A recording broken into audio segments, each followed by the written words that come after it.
FC лигасы 7 жыл болуп жетиштирип көрө албайбыз. Аба ырайы да жакшынакай болуп берди. Бүгүн жаан чачык болду, бирок ошого карабастан эл толуп берди. Менин оюмча биз жерлештерге бир жакшы бир майрам тартуулайбыз. Жерлештер ошо биздин күчтүү спортсмендердин мелдешине сынак болуп кетишsin. Жалпы дагы келечектеги кийинки чемпионатка спортчуларга неме мотивация берип өтсөз? Эми биз Айкөл FC лигасы негизи биринчиден болочок любительский спорттон профессионалдык спортко өтүүчүлөргө биз көпүрө болуп беребиз да.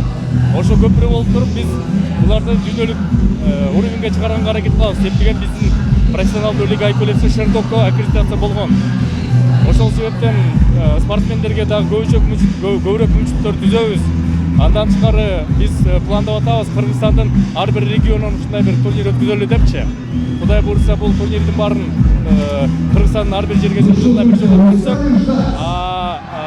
Россия жергесинде болсун, адамдарды эле жылына 2 жолу өткөрө беребиз.